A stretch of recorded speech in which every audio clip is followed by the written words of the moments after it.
The Democratic Alliance says urgent steps must be taken to help the hungry. They've released a 5-point plan today on what can be done to ease the plight of the very poor. DA leader John Steenhuisen joins me now. Thank you so much for your time. And you start your media release by just saying that there are just so many hungry people that more than half of the country's population is not getting enough food. And this is due to the poverty and the inequality problem we have. I know we can't go into detail on all the points in your plan. I'm going to run through a couple of them and then just get a bit more detail. Your first suggestion is cutting fuel taxes and levies. And now this is something that's sort of been doing the rounds ever since we started looking at the fuel price. You're saying it's going to cost the fiscus up to 86 billion rand, but you're saying if we cut corruption and wasteful expenditure, then that's not actually a problem. That is so true. Unfortunately, that's not a quick thing to get to the heart of corruption, as we've seen. It is so very difficult. So you also mention reallocating the 50 million rand food aid for Cuba and rather use it to feed hungry people at home. And then the third point, and I want to zero in on this, and that is that we need to add more items to the VAT exemption. In other words, more food items, more protein-rich food items that do not have any VAT.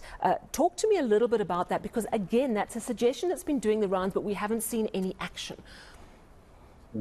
Well, Sally, it's been long overdue that there's a review of the items of the food that should be on the zero rated list. Our point is simply this, that South Africans who shift to a very high carb diet end up with health issues, and people need protein to be able to have a balanced diet. But the reality is that protein has got incredibly expensive in South Africa. So our main suggestion is to government to drop the VAT on bone-in chicken, particularly the IQF chicken, and those cuts of chicken that are mainly consumed by poorer South African households. 41% of South Africa's households are now unable to put enough food on the table to feed the families, and 12 million South Africans go to bed hungry every night. We believe that other governments around the world have made interventions to alleviate the poverty and hunger that is stalking their countries, and it's time for us to do the same. We believe that the negligible amount of 3 billion that this will cost would well be offset by increases in productivity, but also reducing comorbidities in the public health care environment. People are able to have more balanced diets that are protein rich. Yeah, so there could be a long-term health benefit. Who is going to make that decision? How are you putting pressure on them? So the government's going into the MTBPS, the medium-term budget policy statement, and the adjustment budget in October. So those tax concessions we would like to see contained within the upcoming MTBPS. But some of the other things that government can do immediately ahead of the MTBPS is, for instance, dropping import tariffs on cuts of chicken, but also on things like pasta, which are generally low energy used to cook and are able to bulk out meals quite substantially and are a lot healthier than some of the other carbohydrate choices in South Africa. So that's something that could be done immediately by dropping those import tariffs on those items to bring some relief to poor South African households in the short term, while we try and make the longer term interventions in the economy to get it working and get more people into work. All right, so that also covers your fourth point. And your fifth point is provide private title to all land reform beneficiaries on state land and landholders in communal areas. Again, that doesn't sound like something that can happen really quickly. Talk to me briefly about that plan and whether you've had any response so far to your suggestions. Well, we would have been able to do it a lot quicker had we been able to process title deeds on those pieces of land that have already been handed over to land reform beneficiaries. But we believe there's low-hanging fruit in state-owned land as well as communal land where we can give people title that will see far more crops being sown in a far more aggressive manner and in a far wider scale than currently. We've got large parts of really good arable land in the country that remain underutilized, and they should be being used to assist our food security. But people need title for that land. We've been able to demonstrate where we govern that we obsess about handing over title deeds so that people own the land which they are working on and which they are living in. to ensure that they are able to get the investment that they need. Government also needs to bring to an end the instability that has rocked the agriculture sector over 5 years of this debate around expropriation without compensation, which has also led to a reduction in the output, particularly along commercial farms who have been adopting a very cautious wait-and-see approach to government's policy proposals. Yeah, and it's a good point you made. I mean, it's amazing. Agricultural sector is growing in double digits, and it's a sector that really we could capitalise on. So those are interesting points, certainly points to engage on. I want to move on to something else. Today is the deadline that the Reserve Bank gave Cyril Ramaphosa's lawyers to explain the presence of foreign currency on his Phala Phala farm when it was robbed in 2020. The DA, of course, I think was the first or among the first to ask for SARB to process and probe this.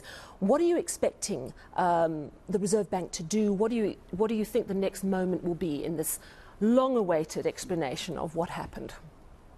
Well, it's going to be very difficult for the president. I don't know why he's needed an extension. This happened 2 years ago. I don't think you need 2 years and an extra 30 days to get the truth out there.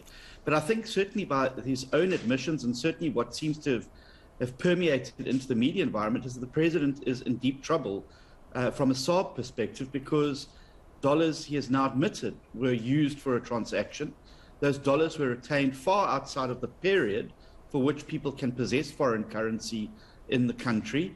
And I think that the SARB are going to have no option other than to make a finding that the president has transgressed the exchange control laws of the country, the very laws which he is supposed to be setting an example around. So I think that things are starting to get tough for the president, and I think we could have avoided all of this, Sally, had the president just made a full disclosure 3 months ago, told us what happened, explained to Parliament what had happened, taken the nation into his confidence, and then we could have made a decision about how we move forward.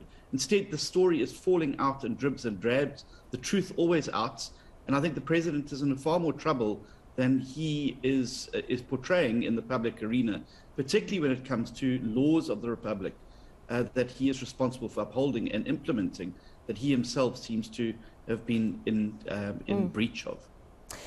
Mr. Steenhuisen, I know that for the DA and hopefully for all political parties, accountability is important, personal accountability.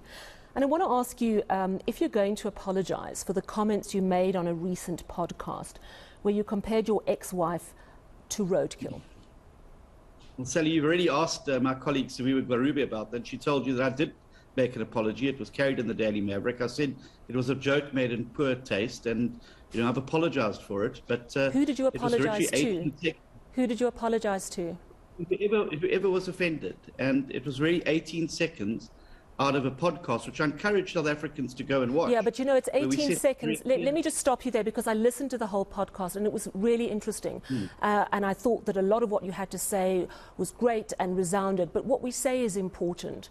You were speaking about your ex-wife, the mother of 2 of your children. And in a country like ours, what we say about women is so important. Have you actually apologised to her in person? Well, Sally, that's not a matter for you or anybody else. It's a matter for me. So who did? You say you've apologised to anyone who might have been offended in a publication. But I'm giving you an opportunity now to say sorry, because I think it's important. And I'm declining. Thanks, Sally.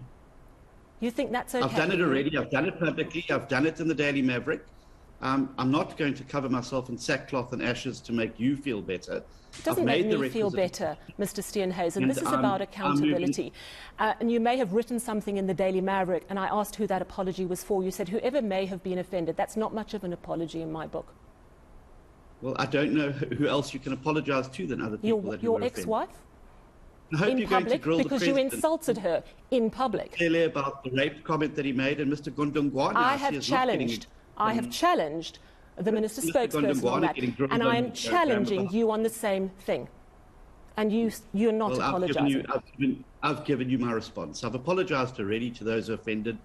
It was 18 seconds out of, I think it was a very good podcast, which set out very clearly answers to the big problems facing South Africans, particularly young black South Africans, who are feeling excluded from the economy and who feel that they have no future in the country. And as I said, I would encourage people to go and watch the full podcast, because I think it sets out very clearly an alternative vision for the country that's going to take us forward. Thank you very much for your time this evening, DA leader John Steenhuisen. We've got more